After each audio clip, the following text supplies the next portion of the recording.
Coffee with Joe. Hey, coffee with Joe. Hey, coffee with Joe. Hashtag keeping it real. Let's do this again, my friends. Coffee with Joe. This is our second episode of 2019. I'm welcoming my co-hostesses, Renee. Hello. My beautiful wife, Amanda. Hi. And what are we talking about today? We're talking about anxiety and depression. But most of all, we're going to be discussing and diving into more of Amanda's battle with anxiety and depression that she's been battling with her whole life. So I'm not going to say too much. I'm going to pass it over to Amanda, and I'll let her bring you guys into her reality and what she's been dealing with. And maybe somebody can relate. Mm-hmm. Absolutely. We're going to jump right in. Okay. Amanda, go ahead. Okay, so I was diagnosed in 2005. I went for a checkup with my son Noah. He was just little at the time. And the doctor took one look at me and said, "You're done work for a little bit. You look tired, exhausted." And he's like, "I'm going to get you to go see someone." So it was on that day that my life kind of had changed. I want to say for the better. Reason being is that during that time, I got to know more about myself and why I did things, the way I acted, why, maybe I needed to feel to run the show a little bit, because that's what made me comfortable. Because if I didn't have things my way, my anxiety would be through the roof, and I was just very persistent on how it needed to be, so it kind of made me look bossy. So I ended up going to get an assessment. What they do is you go and you meet a social worker and you talk to them. And she said to me after I was done talking, we're unsure like how long it takes. We're pretty busy. It can take a few weeks to get an answer. By the time I got home from that appointment, I already had a voicemail on my voicemail saying, "We need you to come back in. You have an appointment with so-and-so on such a date." And I was in just like that. So I got to see a psychiatrist, and I got to have a social worker. My social worker, they're counselors, they're social workers. I call them social workers, but it's my counselor. And this was back in 2005, right? In 2005. His name was Tony. And I seen Tony for 5 years. Over those 5 years, he had educated me on my feelings, he educated me all on the anxiety process. And that made me be like, oh, that's why I was like that. That's why I was like that. And it just triggered a lot of things that led way back into my childhood. For example, not being able to sleep out. Sleeping out was something I could not do. My anxiety level, and if I tried, I would end up going home because I couldn't handle it. Like I said, things always had to be my way, because if they weren't, it felt all out of whack. Just so many things, along with keeping everything inside.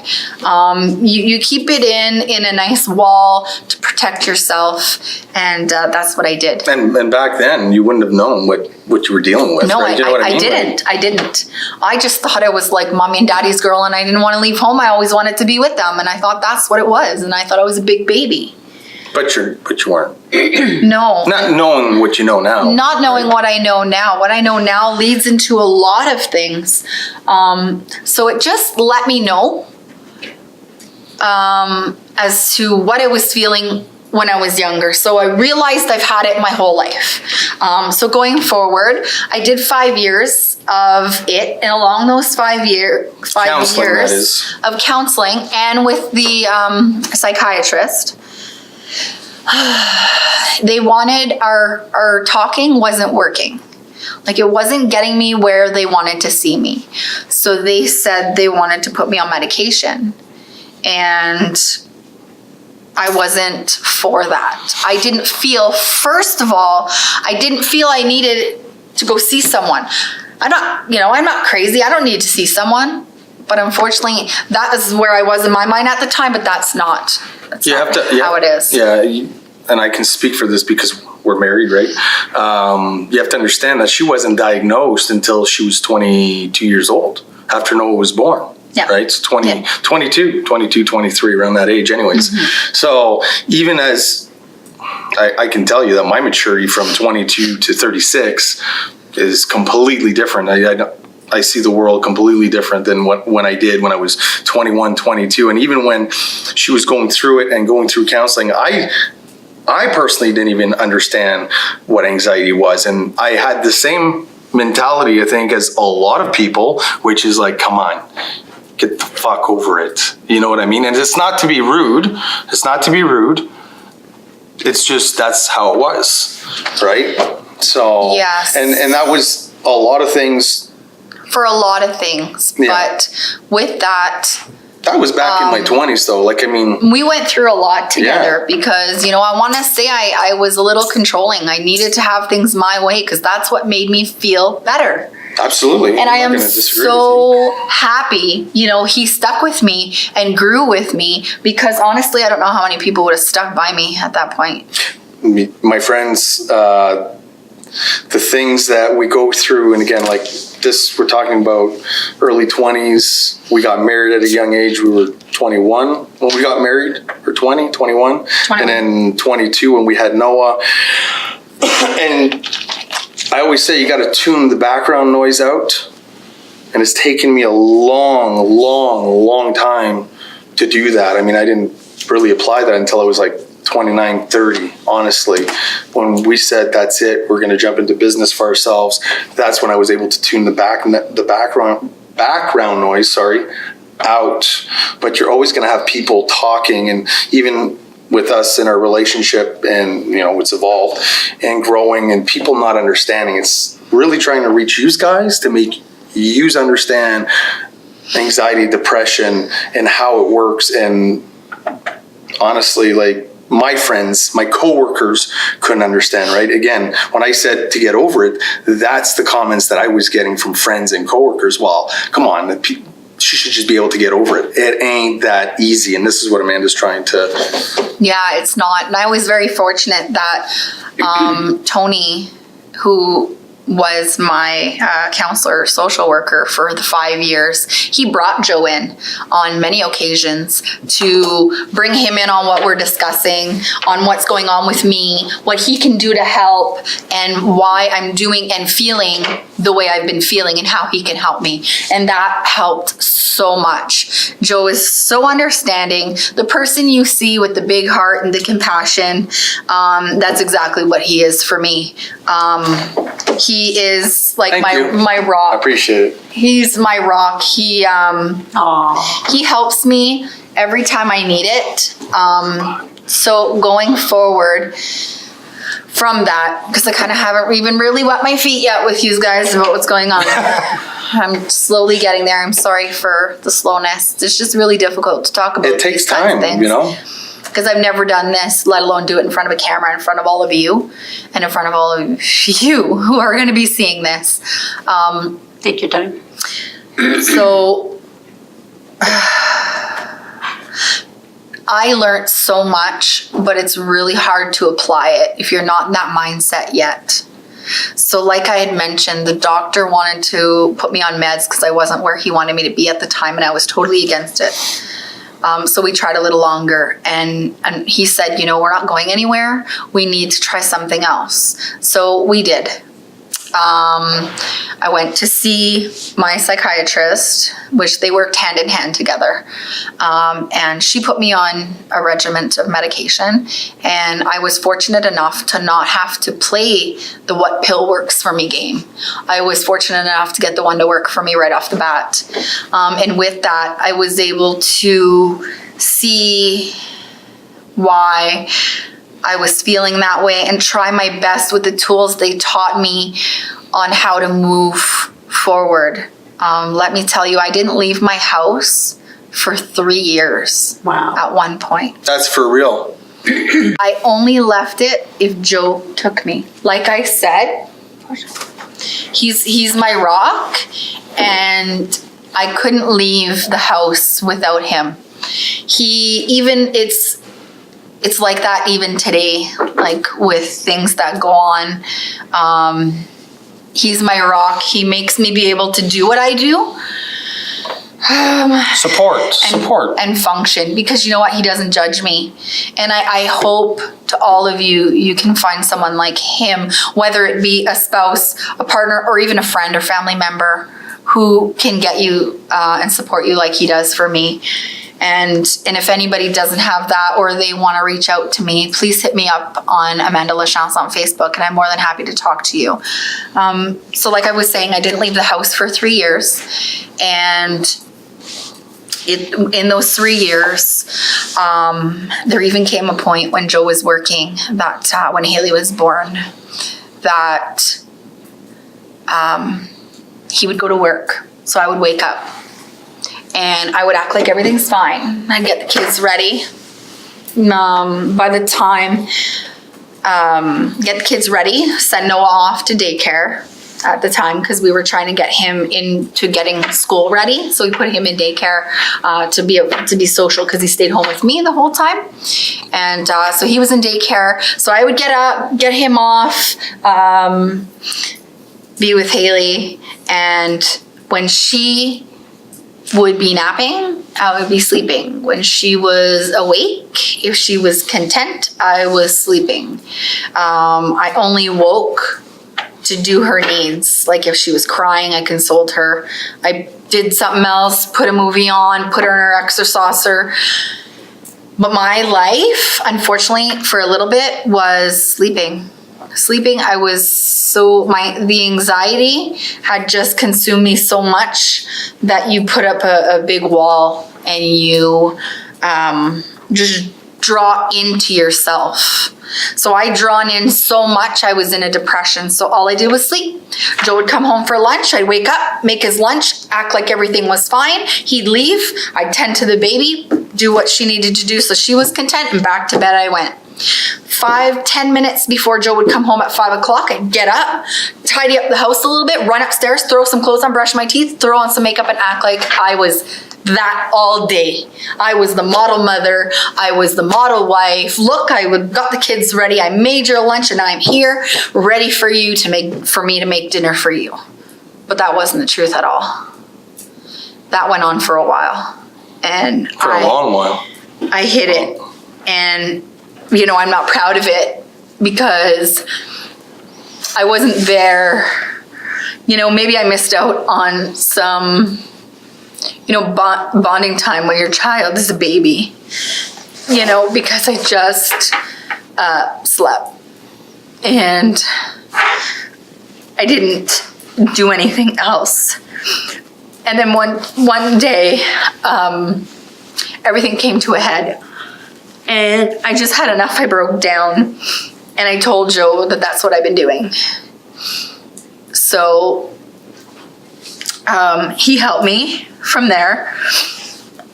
I wish I could remember what it was that I did. That what? What I did, like, after I told you.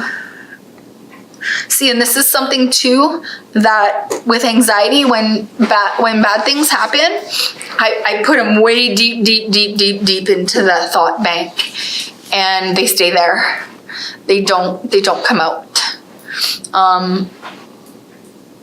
So I forgot what happened, but let's just know that did happen, and I remember I was doing the dishes when she had her breakdown, and I was like, again, I was caught off guard, right? Because you're thinking that I'm coming home and she's fully dressed, makeup, baby, everything's good, right? I mean, and then I'm doing the dishes, and then all of a sudden she just had this breakdown, and she says, like, I can't do it anymore. And I'm like, well, what do you mean? Like, what's going on? And she says, I've been depressed, and this is what I've been doing. I've been sleeping all day. And I was like, holy crap, like, wow, like, right over my head, because I had no idea, and it's been going on for, like she said, quite some time. quite some time. And Amanda, you described how this tied into the birth of your son. Do you think there was any postpartum depression there? I'm not sure about Noah, if there was any postpartum depression. There very well could have been, because I remember, but I know when you have a baby, your hormones change and everything changes. Well, I remember tending to him in the middle of the night and getting this overwhelming hot sensation and my heart racing, feeling like I was gonna puke and I was gonna faint. So I put the baby back in the crib and I lied on the floor until it would pass. And I didn't say anything. Like I didn't. First I hear this. Oh, see, I don't. But it's okay. I don't. Also, it took me a very, very long time to open up. Joe's very one to talk, and I'm not. I wasn't. I am more now. You're saying I got a big mouth? No, I'm saying that okay. No, extrovert. It's okay. No, you're missing it totally. I was saying that you like to talk about our issues, talk about yes, problems, absolutely. and I didn't. I held that all behind a wall, and I didn't go there. So this is the first he's hearing about it, and I didn't know. But yeah, I would get that often, and I guess that's when the doctor, seen it, pointed it out. I did everything for 5 years, got on a pill regimen, used all the tools that I learned to help me along the way with many, many, many struggles and breakdowns. And then with the birth of my daughter, that one I had postpartum depression. And that's the one where I would sleep all the time, wake up, just pretend I was doing everything fine and dandy, and go on with my day until I couldn't do it anymore, and then told him.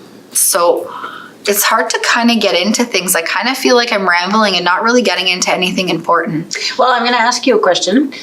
You also said that you think you missed out on some of your bonding with your children.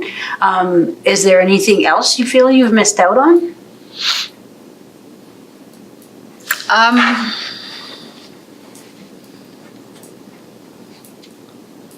Probably life in general, right? For 3 years, I kept, and it was around that time, around Haley. And you mentioned sleepovers When I was a kid. when you were a kid. No. So did you feel that you've missed out on friendships? Yeah, and, maybe. Yeah. Girl bonding, doing each other's hair and that kind of thing? Or? Yeah. Well, I did have lots of friends and hang out with friends and go to their houses, and they come over to my house. They could sleep at my house. So I was very fortunate. My parents allowed me to have a lot of sleepovers. But as for me sleeping out, there was only one place I ever slept my entire life. And that was my lifelong friend, Jennifer. It was like she was at my house one day, I slept at her house the next, or one whole weekend at her house, and it was like her family was like my family. She was your safety. So that was where I felt safe. That was the only house I ever slept at. And even as an adult, I have a hard time sleeping places unless I'm absolutely comfortable there, because I feel I'm trying to get over this too, because I find that even if I'm out and my family's home, this is not necessarily sleeping somewhere. This is just being out with a friend or something. Pardon me, I'm so sorry. Just being out with a friend, that I feel guilty that my family is at home and I could be at home with them. Okay. So I don't do as much as I should. I guess that's what I could say. I wasn't living life to its fullest then or now. I guess maybe that's what I could do, and putting up a wall and being so, because I have come a long way to where absolutely. I was. I mean, look, I don't know how she's ever felt, other than my own experiences with depression and some of my anxiety, but the guy from the outside looking in, I've seen a lot of transformation, and up until 10 months ago, up until your fall, Amanda had it all under control. I did. With the meds, and you weren't seeing any counselors anymore. So, I mean, the medication was working, and she had her life on track. And Amanda, do you want to talk about what happened 10 months ago? Yeah, so actually, with all the anxiety and the depression that I had, along that time, getting on the meds and using what Tony had taught me, going back to see counselors when I needed it, or when I felt like I couldn't, when I was falling back and couldn't get myself back out, I would reach out. I'm very aware now of what goes on with me and my feelings and how I'm doing and stuff like that. So For you, if you know now. yeah, so I really know. And now I go and I reach out and I do these things. I go to a crisis center. But it's taken how many years? It took over a decade, right? It did.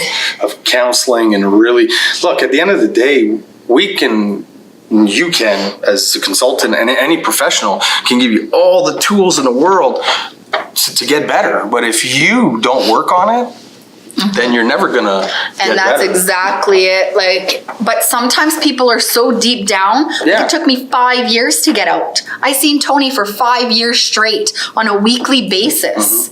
And it was just, I was doing everything I could and I just couldn't get there. My anxiety would hold me back with friends, with family, with life in general, with, and for me staying in the house, I needed my kids to stay in the house.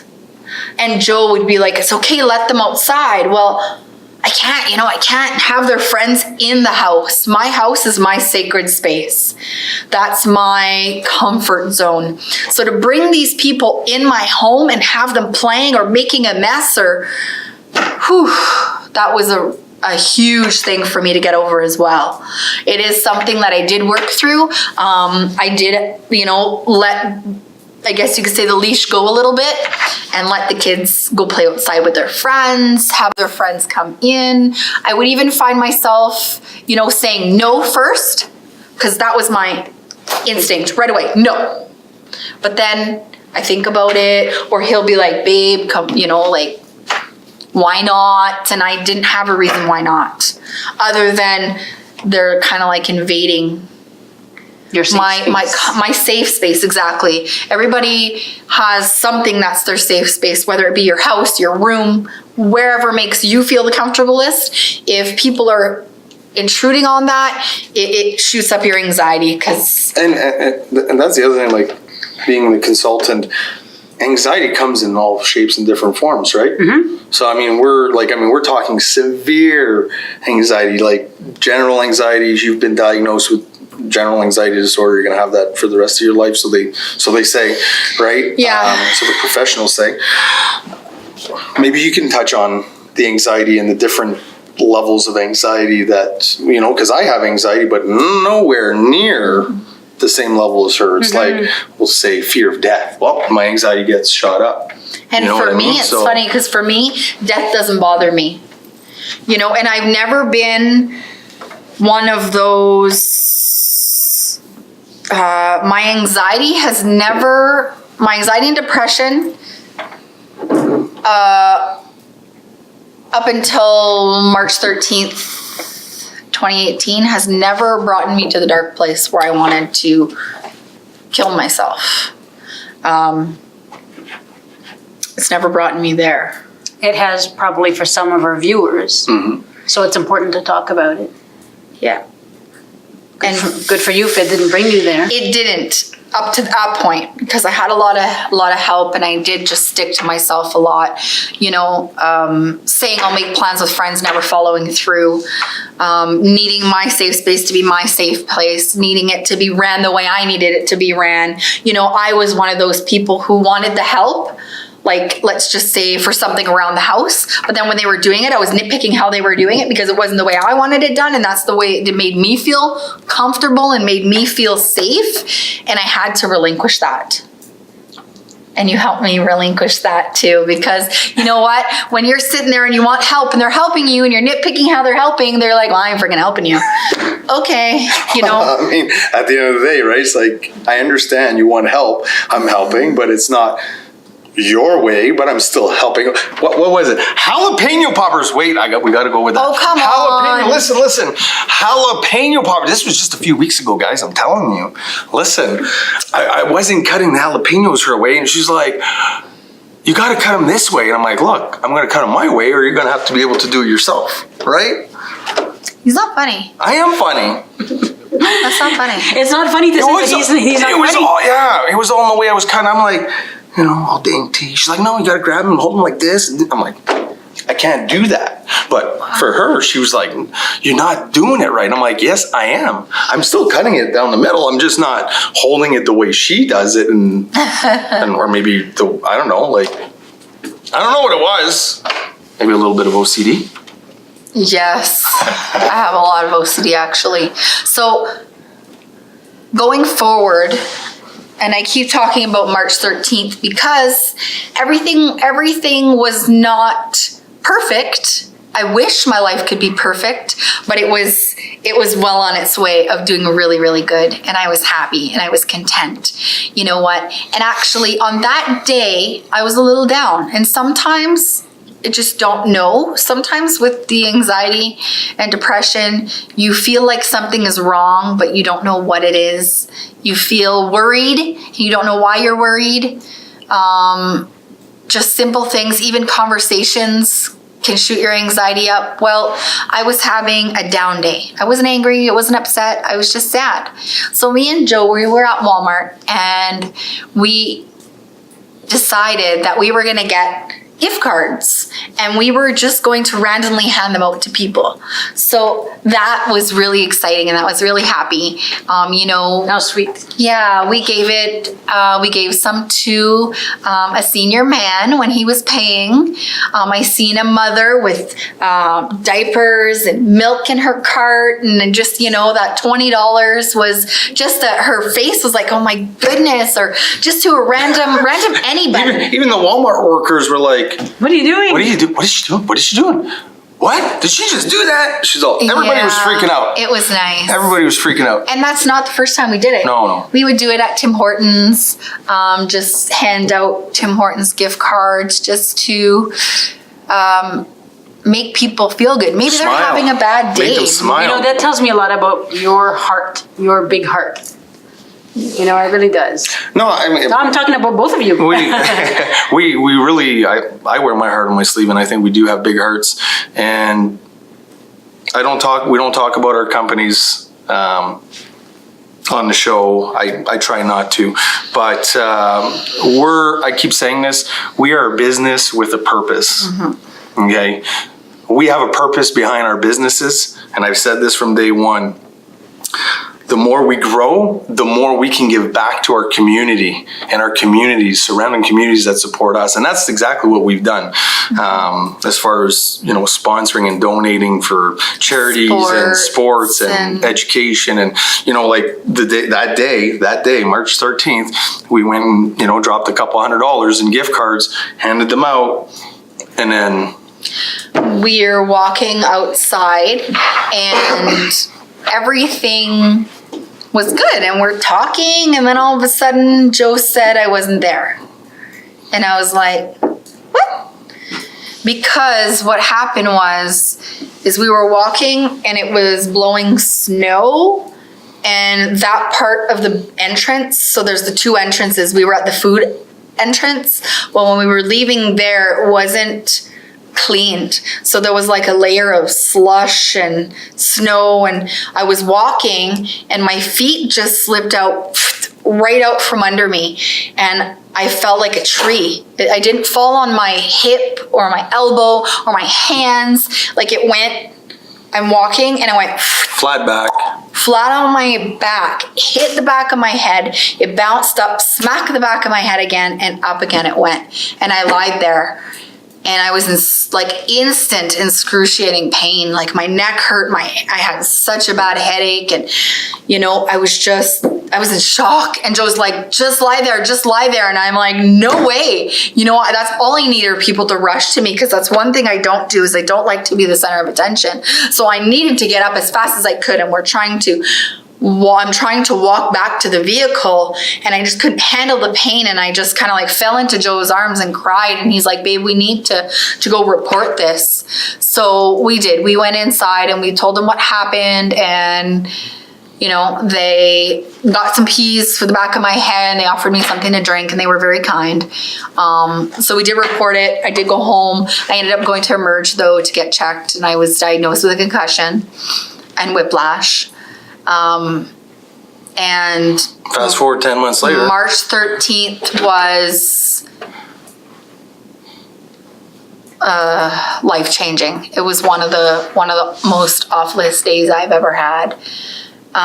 So at the beginning, it was all okay because I'm thinking, I just hurt myself. I'm going to get better. I'm going to feel better soon. It's just going to take a couple weeks. You know, the following day I went back to Emerge because I was concerned. I still had massive headache, still extremely sore. My neck was killing me. I couldn't sit properly because couldn't hold my neck right. And then they said, oh, well, just take a little longer, and just told me what I need to do. And then I don't know if it was, I didn't go to Emerge a day or two, and then I ended up going back because I was still, so I ended up going back, and then they said, you know, with your concussion, it can take a little longer and than expected, depending on how, like, you hit your head. But Yes, I've heard that. I think the back is worse than the front. And Yeah, so it's got a bunch of nerve endings and stuff like that.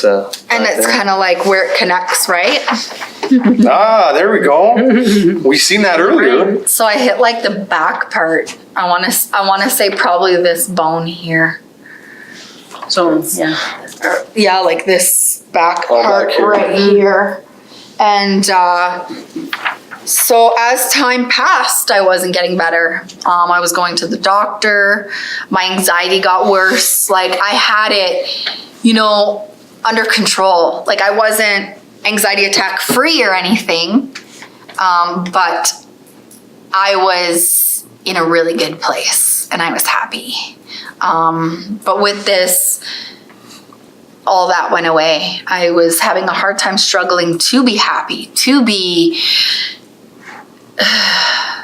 not in pain. I was in pain for many months. Finally, like, I went to rehab, got the whiplash taken care of.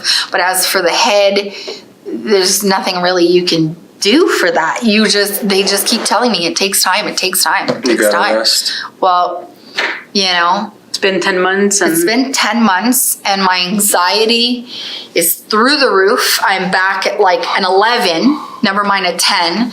I now have been diagnosed with, so I went back and seen another psychiatrist again, and I was diagnosed with still the general anxiety disorder, along with panic disorder. So I now have panic disorder, as well as some OCD tendencies and depression. So I was diagnosed with all those wonderful things over and above what I had already, my anxiety to deal with my whole life. Now I have all this to deal with. And with this, it did lead me to a dark place. I wasn't getting better. I was completely miserable. I didn't smile for months. When Joe would see a smile, he'd be like, oh my God, look at that smile. And he was almost celebrating every smile I took because those were so very far and few between. It put me in a bad place. I couldn't get off the couch, couldn't get out of bed, didn't want to get dressed, didn't want to go out. When I did, again, it was with him. Nighttime was just horrific time for me. Just climbing the stairs knowing it's bedtime, I'd start to sweat. I'd start to not be able to breathe. Felt like the weight of the world was just on my chest and I was fighting just to get that breath. I'd be opening the window, sticking my face out, just trying to breathe, and I get in bed and I just lie awake for hours. And things would just race in my mind, and they would just, stupid things would play, or I'd be so worried about maybe what I said that day. What if I said something, some people laugh about it, but I can't laugh it off. I will replay that moment over in my mind all day, all night. Or if I say something and maybe I misspoke, that will eat me alive until I can get back to correct it with that person, because I wouldn't want them to think I was lying or I was anything like that. So I kept to myself, didn't do much, had a hard time going places, see people, see family, just leave the house. Even my poor kids, my daughter was like, Mommy, you know, you sleep a lot or you're lying on the couch a lot. And because we are a very, very, very close family, and like movie nights and game nights and just cuddling and TV watching and all that was something we always did. Game nights has kind of died off because I just don't have the energy for that. I've seen many counselors. She says game nights kind of died off, but she still does a lot of stuff with her kids. Well, let's give credit where credit's due too. You know what I mean? The other day you were doing bath bombs with Haley. Yeah. Right. So I mean, it's not. Well, because come Christmas time, I was trying to get gifts. When you have, you know, a handful of people you gotta gift to that are not like family. I was trying to think of something that was still a nice gift with something I can, you know, personally make and make a few of at a time. And I was making bath bombs and body scrubs and facial scrubs, lip scrubs, hand scrubs, that kind of stuff. And Haley was like, oh, Mom, I'd like to do that with you. And, you know, again, at first I was like, oh, yeah. And in my head, I was like, oh, man, how am I going to get her to do it like this and like this and like this? And you know what? One day she asked me again when I was doing it. I said, okay, let's do it. And so we did it. And I just let her do it however it came out is however it came out. So I kind of get better with that. And I've also, but this is just recently seen these, you know, like 5D diamond pictures where you can pick up the diamond with this little, it's almost like a little pen, and you pick up the diamond and you stick it on the letter, and at the end it builds like a picture, a super cute picture. So I got one, I seen them and I grabbed one of those and I did it with my daughter. Then I went back and I grabbed another one. So the one I'm doing with Haley, I'm doing a cat, and the one I'm doing with Noah, I'm doing a turtle, because my son, he's a teenager and he's busy and he's out with his friends or he's working and he's just not cuddly, and he's a teenager. I just want him to come. He's growing up. You know, I'm lying on the couch wallowing in my self-pity, and I just want to cuddle, and I'm like, come here, buddy, and he's like, no. And I'm like, oh, come on, why don't you want to look of repulsion on your face? Oh, because that's the look of repulsion on his face. You should see his face when I ask him to cuddle. That's not as cool as Mom. So, I got the diamond picture, and you know, the other night we were doing it together, and he was sitting with me, and Joe passed by, and I'm looking at Joe like, you see this? You see this? We're doing it together. We're bonding. Hey Noah, now you know. Sorry. She got you one way. There was a method behind my madness. But yeah, so I've been trying to do things like that. Do I always want to? No. Like, Haley, Mommy, do you want to do it? No, I don't really feel like it. Or no, hey, you want to do our diamond thing? No. And then I'm thinking to myself, I got these things to do it with them, be with them, to bond with them. Say yes, say yes, say yes. So I've been trying to say yes more. And this is all just recently. I had to come a long way. I was in a dark place, because I say I didn't have suicidal thoughts before until I fell. Things were not getting better. Things were worse. My life was way worse. My anxiety was worse. Now I'm panicking all the time. Now, like, everything, I can't control the cleanliness of my house. I own a cleaning business. Please do not come into my house. You will be so shocked. Listen, guys, it's really not that bad. We have kids. There's a little bit of clutter, but it's really not that bad. But for somebody who feels anxious, I know exactly. It's every little thing, right? Exactly. It's the whole world, right? But I understand what she's saying. It's that bad, guys. Don't let him fool you. I can't keep my house clean. I can't. There are days I fight to get dressed. I just got dressed for the first time yesterday in a couple days. I can put on an amazing show. Look at me. I can put on an amazing show that I'm fine. Doing all of this acting, when I get home, I'm gonna crash. and I'm going to be done, because that show was exhausting. And I'm sure a lot of you do that too.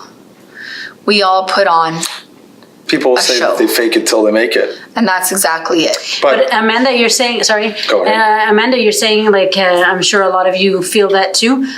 Yes, this touches on, my portion of the show today is this is very common. Yet, because of the stigma, we don't tend to talk about this. And you are not alone. And I see people in my office who describe very similar things. And anxiety and depression, I think, is of all the mental disorders, I think it's the most common, or one of the most common for sure. In fact, I've got a few statistics here. So up here in the north, we're in Timmins. So up here in the northern Ontario, we actually have a really high rate of hospitalizations for mental disorders in general. But up here in the north, it's twice as high rate as the rest of the province. That's crazy. So we're a little bit of an isolated community. Like, just driving to the next big city is at least 4 hours. So if you kind of situate yourself, we are aware there is a lot of snow too, so that keeps us closed in, and that contributes, and we don't go out as much because it's so cold, and we just hit some minus 45s and minus 50s in the last week or two, and it keeps us in. We don't get that sunshine vitamin that we should get, and so all these winter things. blues. Yes, but our winter blues are like 10 months long, because our winters are 10 months long. We see the sunshine for a little bit of the summer, and it's like, yay, bathing suit. Oh, okay, going back home now. So you got to think. We got to think about those who work. I'll say, because of Timmins, the mines, our miners. Okay, right. They get up at 4, 5 o'clock in the morning. It's dark. They go underground. They come back up. It's 5 o'clock, 6 o'clock. It's dark. So they don't get to see. And they work where it's dark. And they work where it's dark. So they don't see daylight until their run is over. So it could be 7 days. It could be 4 days. Some could be 2 weeks. It all depends, right? So that shit takes a toll on people's minds, right? And a lot of people are in denial too, right? Fortunately, we've been through it enough that we're able to recognize the symptoms and what's going on, but it doesn't make it any easier, You know what? I want everybody to hear a congratulations for Amanda, because this was a big deal for her, and she did it. It was. She told her story today, and I think I'm really proud of her, and I hardly know her. I've just met her not too long ago.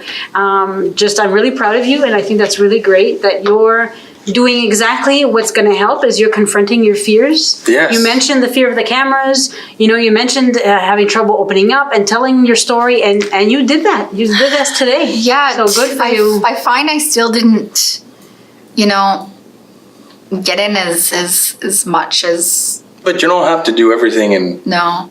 one show, But it's right? still a big deal for you, by the sounds of it. For somebody who had trouble leaving her house for 3 years, Yeah. this is good for you. Yeah, it took you this long. It took you this long, right, to even agree to come and shoot. Yeah. But, from someone who said, I'm never going to go on camera and talk about my mental health and my disorders, and to here we are today discussing it, which is awesome, right? Kudos to you. Seriously. Thank you. Seriously. If anybody's curious about how anxiety works, so I've got my trusty brain here. So what you've got here is that little dot there. Sorry, not the yellow one, the blue one. That's the amygdala, and that's the center where our fear is in our brain. And by the way, I don't claim to be a neurologist or a psychiatrist or an expert on the brain.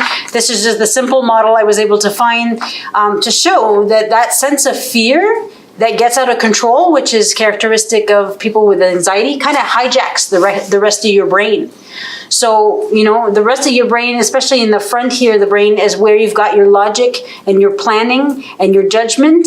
And if that hijacks it, then I'm not surprised that something like choosing your clothes that day or something like leaving the house seems extremely fearful or extremely, anxiety provoking to one person who lives with this, and to another person, they're going, well, you know, they're using this part of their brain and they're saying, but it's just picking your clothes or it's just leaving the house. And so they don't understand.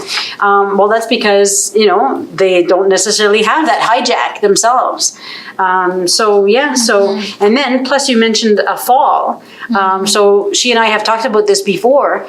Maybe some of those connections aren't, like, I know the fall was in the back, but I'm still thinking that some of those connections might have been kind of set back and, or your brain's trying to find new ways to reroute some of the information and the healing that you were, that's what I've been told, actually. It had taken me 10 months to get to see some workers. I was put on the list to see a counselor and a psychiatrist. I had to do a telepsych because it was way too long to get into a psychiatrist. And I just got into the outpatient mental health social worker. My first session was last week. 10 months, guys. Like 10 months. I got Where do I start with that? I got into the Timmins Family Health team a little bit quicker. I've been seeing one of the ladies there, and she's amazing. She's really knowledgeable on the brain and brain injuries, and she did mention to me. She can correct me if I made any errors. That a lot of it, when I did hit my head, a lot of those connections broke. So now it's going to take a long time for them to rewire and connect. And because things as simple as remembering, no, that doesn't happen. Decision making, oh my goodness, don't ask me to make a decision. I get really overwhelmed. Having people ask me a bunch of questions, or if there's commotion going on or there's loudness and people, or my son and my daughter are talking to me all at the same time, and I can't do it. I'm like, whoa, stop. It's overstimulating. Whoa, stop. Like the sounds, the noises, as all the way down to things on the TV, a commercial, that spin commercial, spin. That commercial comes on and it's like, mute it. I can't. Mute it. It shoots my anxiety up through the roof.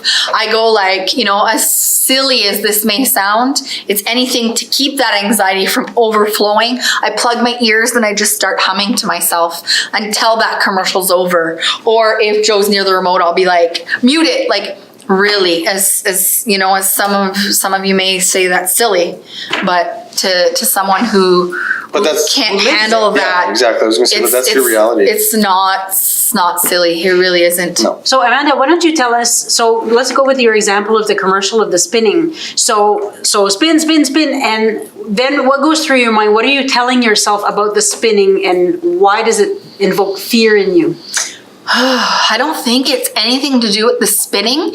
It's the commotion and the pumping up and the like. Okay, you know how they're trying to get people to get excited. Mm-hmm. But for me, it's like, oh my gosh, don't do that. Interesting. In comes the shaking, up goes the heat, like the panic sets in and the breathing goes, and it just feel disgusting and yucky and pukey, and I'm just like, no, I'd rather just not hear it.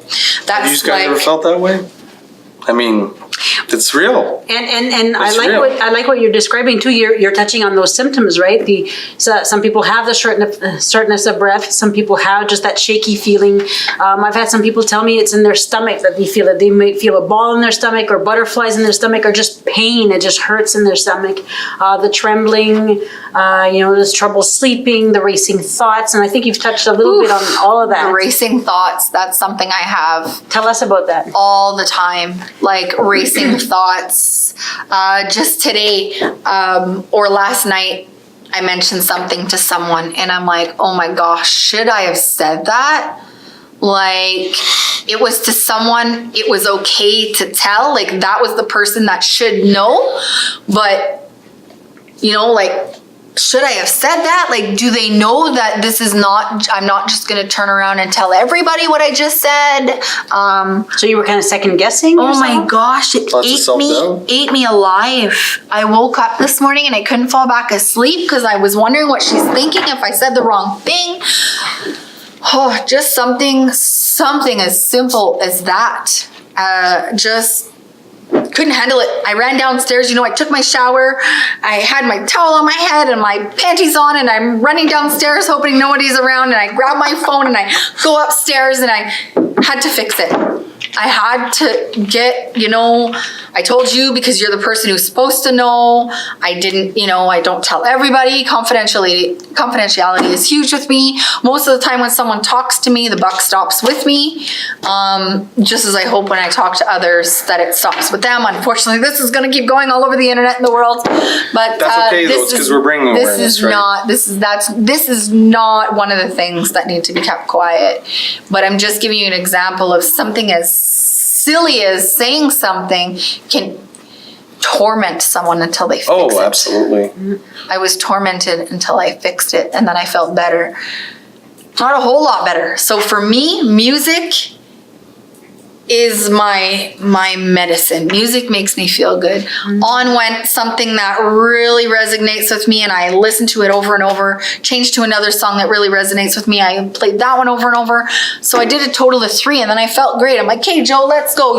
We got to go. And we were grabbing some lunch for the podcast here, and I'm ready to do this. But let me tell you something. I never thought about this, and I knew that this was happening, that I was going to be the interviewee. Yeah. I am the interviewee. Person being interviewed. And I did not think of it, because every time I thought about it, it started, bloop, up came the wall. I'm a master avoider. I can avoid till the cows come home. Amanda, you're touching on 2 things that are also very useful to know about anxiety. Is the anxiety tends to provoke avoidance. So whatever your trigger is, because it's a form of fear, right?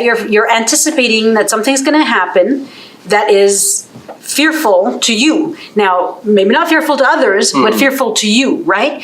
And so what do you do when something's scary? What do I do when I see a bear? I run, right? So whatever your trigger is, then you're avoiding and avoiding and avoiding. And this is kind of why I was asking you earlier, do you feel you've ever missed out? Because what I find is some people will tell me, I have missed out on this and this and that. And so, what I like to say to them is, well, then let's do baby steps and work your way into healing so that you don't miss out, or you don't miss out as much anymore, and so that's one of them. And the other one that you touched on is, your thought, and you could stop your thought. And that's a big part of the healing and the management that I like to teach people in my office. Because I've been trained in cognitive behavior therapy, and what that means, those are just fancy words to say your thoughts and your behavior. And so when I have somebody with anxiety, I tell them, try to catch your thought just before you engage in that avoidance behavior. So you've got the situation or your trigger, and then just before you do that avoidance, what's your thought and that happens in between there? And if you catch that thought, a lot of times you can redirect it. Because all of a sudden you become aware, oh, I was thinking, I saw a spider. I was thinking that spider's going to bite me, and I'm going to get venom, and I'm going to die. So therefore, if I'm going to die, I'm going to be scared, right?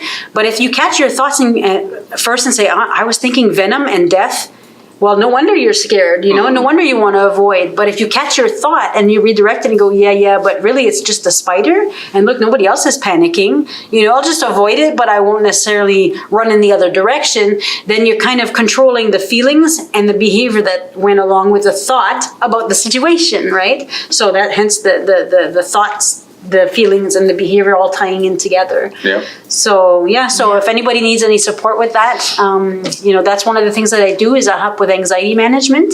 And you mentioned medication as well. Yeah. Some people find that medication is what works. Some people find that talking to somebody, seeing a professional is what works. Some people find it's a combination. Some people find that the medication is enough to get them through to at least start working on the talk therapy, and then they can let go of the medication. I mean, everybody's different. And you also said, sometimes people change medication a bit before hitting the right one. You said that wasn't so much an issue for you. You got really lucky, and good for you about that. Some people do need to change the medication or change a dose until they hit the right combination for them to be in that groove where they feel they've got that control again, and help them through this. And don't be ashamed if you do need to take medication. Absolutely. Yeah, don't. We're not against that. Obviously, Amanda takes medication every day. Hell, I even take medication daily. And it's nothing to be ashamed of. It's chemical imbalance, right? There's chemical imbalances in a lot of us, probably all of us, but it's One way or another. what works for us, right? Some, medicine, pills. And everybody's got a different body, so we're all going to respond differently. And some people could just talk through and not need medicine, right? Right. So everybody's different, and I've got a really open mind to, people telling me, this what works for me. What we did last time, I really like that, and let's try that again, and let's do more of that. And I'm not too crazy about this idea. Okay, we'll take it slow, and so yeah. But we talked a lot about the anxiety. Can you tell us a little bit about the depression part? How does it tie into all of this for you? Well, I think anxiety and depression all ties they in do. together They a lot. come hand in hand. When you have one, you usually have the other.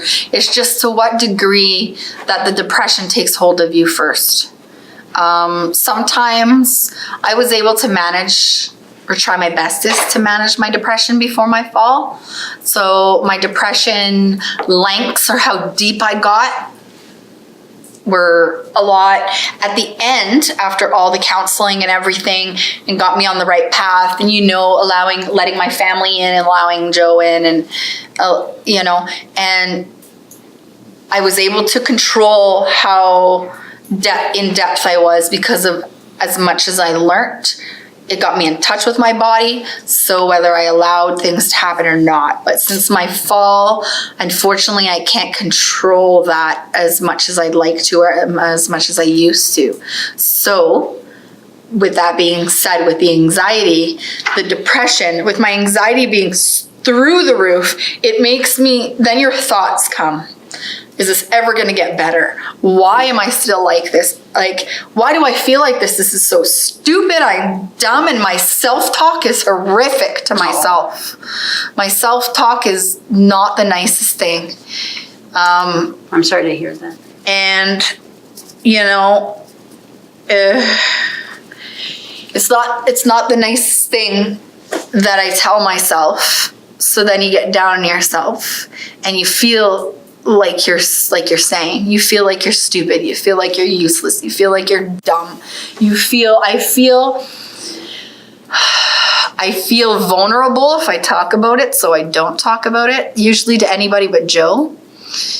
And that's been difficult too, because I don't want him to see me like this. I want him to see me strong and tough, just like I want all of you to see me strong and tough, because I have a lot of people who come to me for help, and I still want them to. I want to feel like I can help someone else, and I want them to feel that. Oh, trust me, you are. That I'm not. You're reaching out today. Yep.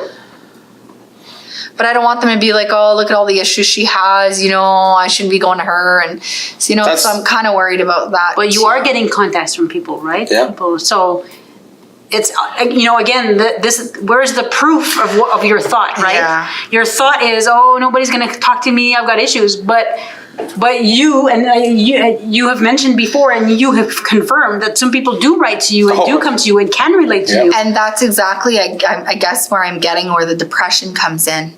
Because you are thinking all those things, so you're feeling those things, so you don't feel like it. I don't feel like getting dressed. I don't feel like showering, but I have to because my hair would be nasty. And if I'm not going anywhere, I really don't care. I try to get along, but I'm one of those who feel I still need.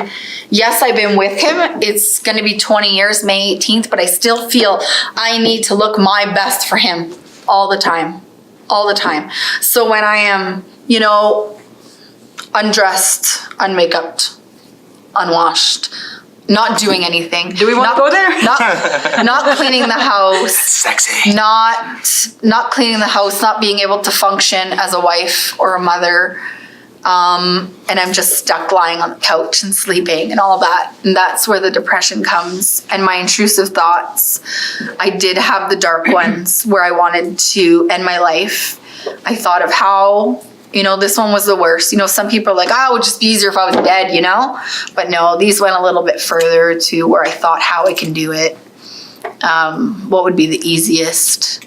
weigh out, I wouldn't want to do this because it may not work, and I wouldn't want this because what if it doesn't work? Well, maybe I can do it like this, and I don't want to suffer. And then what if I do it like this, but then someone catches me, and then I'm not dead, and then I look like a fool, and there's just. So when did that happen? When did those thoughts go further, Amanda? After my fall, I want to say from about the 3-month mark forward. I would say in the summertime. Fortunately, I'm not there now. Okay, that was my next question. Yeah, I know. Have you pulled out of There that? now. Oh, good. I did seek the help. I She did. also, you also felt the burden, which is a big thing that people say, is I feel like a burden to you. I feel like a burden to the family. I feel like a burden to my friends. And I mean, that's not just her. She said that. But you hear interviews of people who did try to commit suicide. That's what they And say. That's all they say. It's the burden. That's It's like, exactly it. And you know what though? I may not be in the dark place where I want to end it, but I do still feel like a burden. But you're not. I am a burden. I'm not the mother I'm supposed to be.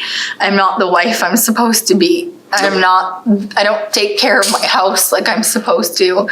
I find I turn to my animals a lot. So I turn to my dogs, and I don't want to cut you off. I lost one of my dogs who was always on my lap, always in my bed, always everywhere. So I tried to that's another thing since my fall, is I tried to get a therapy pet, which was my duck. And I got a Peking duck, and he was amazing. And he took a lot of my time when I first had my fall. So that's probably why the depression and all those thoughts didn't kick in until after he left. He came into my life just for the amount of time that I think God needed him to be there for me. He was there for me to have to get up. I had to get up because he was in the house and he was pooping like in his cage area, and it would stink. So I couldn't lie in bed all day. I had to get up and I had to clean it, and I had to be with him, and I needed him to bond with me. Poop and all. Poop and all. Duck and all. And there came a point where he had enough. Human interaction just wasn't his thing, and I loved him enough to know he didn't bond to me like I was hoping, because they need others, their flock pack. So either they're with their flock or they're imprinted on a human. And unfortunately, he didn't imprint on me. So I gave him to the lady that had all of his brothers and sisters, and I'm sure he's living a happy life, what he wanted. Now, I was having a really hard time with my dog passing too during this, because I didn't have that constant dog in my lap. And I got a Yorkie. She didn't turn out anything like my hopes, but not everybody does. And Joe let me have a Shih Tzu, and I love her to pieces, but she's still quite independent. So I've been having a lot of thoughts about, now I want a Chihuahua. I want a little Chihuahua in my lap now. By the way, we had a Chihuahua. And Let's go buy a farm at a zoo. he was absolutely amazing. They laugh, but that's my comfort. And Animals are her comfort. They're therapeutic. They are therapeutic. They're very therapeutic. And then I want to get a Chihuahua She wants to get the donkey. to She wants to get a goat. no, when we live in the country, honest to God, mark my words, I will have a duck again. A few of them though, flock. So you actually had a duck? I had We had a duck. We had a Peking duck. Like I was trying to figure out, is that a type of dog? Or No, we to had have a Peking. No, you should see. We brought it down south. We were like celebrities down And there. then you didn't have them for dinner? No. They're eating ducks.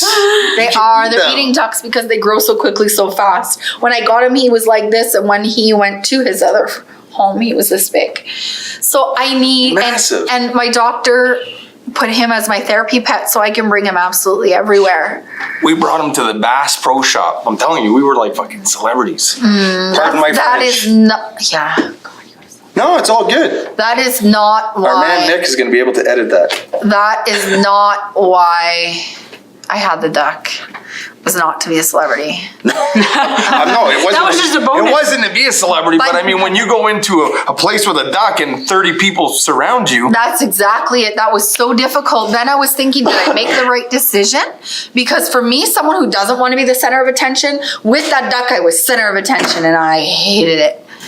I hated it. I would have taken your duck. I love being the center of attention. I hated it. I bet you enjoyed it. I was taking pictures, selfies. Hey, look at this! Look at I'm the not duck. surprised. The duck's Selfie man. the duck's getting a ton of attention. Look at this. So yeah, so it kind of, so he helped me through the beginning of my injury and setting everything back. And I've been told that with head injury, it does cause anxiety and stuff. But for someone who already had it, it set it back. Or It's amplified it. way worse than it ever was. Though way worse than it Oh ever yeah, was. no, absolutely. Like I mean, whenever we go out and she'll have panic attacks. You know, we were at the grocery store and she's got to hold on, and she's just having a moment. I call it a moment. It's an attack, but you know, it's which she never had that before her fall. So there's another little thing that I can touch on is so the anxiety a lot of times is tied with the thoughts of what could happen, what might happen, what's coming, or am I good enough? Am I doing it well? So you've touched on that. So those are thoughts that, you know, with proper support you might be able to catch yourself. But the panic tends to be sudden. Am I correct? Is that It's what out it's of like for you? nowhere. So it kind of poof, hits you and it's like you're overwhelmed with fear. So again, you've got that amygdala that's like hijacking your brain, you know, so you're overwhelmed with fear and sometimes you don't even know why. You're You like, don't know what the why. heck? He's like, "What's the matter, So- babe? Are you okay?" And I'm like, "I don't know. Like, I don't know. She'll just be like, "We need to get out of here. I need you know, to like, go. We need to I go need to pay go and get the hell home. out." I It's like, need." okay, like I have no idea, That's right? I mean, I don't exactly- know and what's it- going on. I can't. And it happens so often, unfortunately. So the panic disorder is something new, along with OCD? No. no, that's So for always people who don't know, OCD is an obsessive compulsive disorder. That's another anxiety disorder.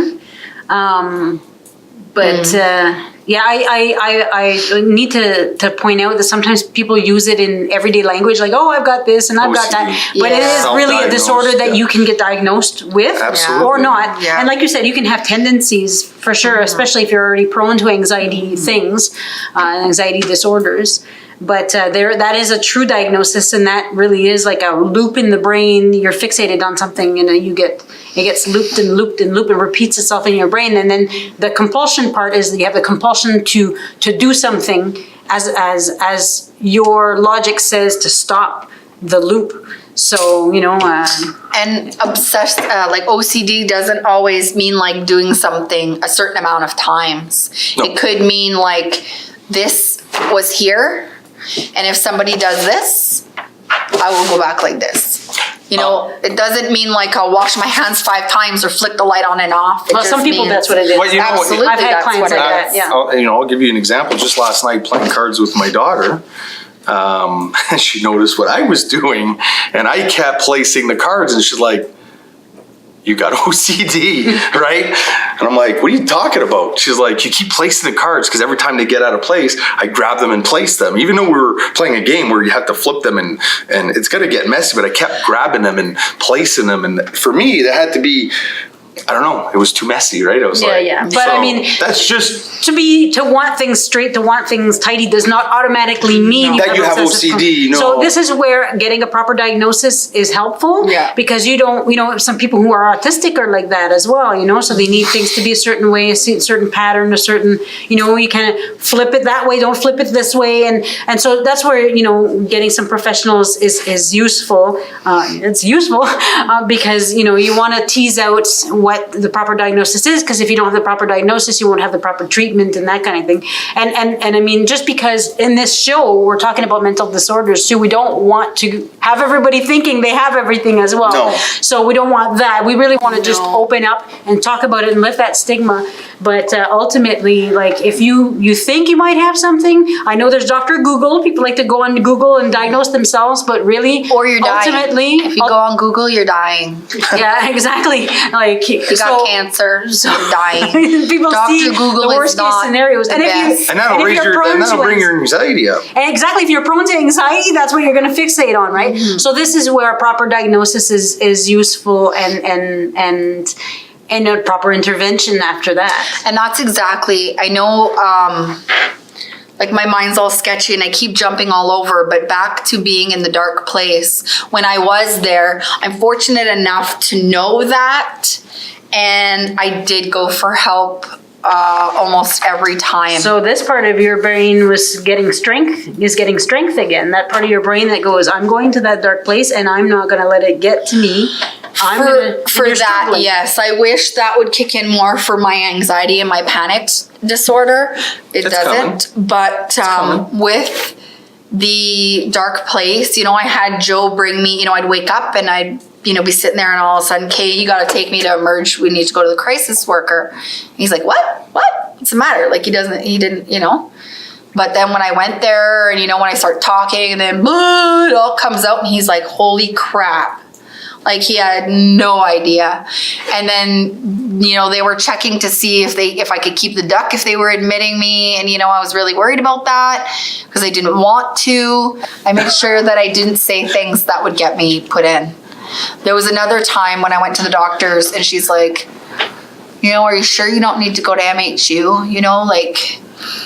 No, I'm good. Then there was a time I broke down at home saying what I was going to do. And Joe's like, you're going to go to MHU or I'm going to bring you there.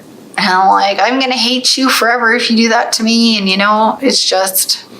But you know what? It's that in that moment, it's the fear, right, of the unknown. Yeah, because going to the hospital can be traumatizing. Exactly. Honestly. Awesome. High five. You did awesome. Thanks. So I appreciate everyone who continues tuning in to Coffee with Joe, the support that we're getting, the growth that we're getting. And I don't know if my co-hostesses have anything else they want to say before we leave. Nope. Thanks for watching. Yes, thanks for watching. With that, I leave you guys. Peace out.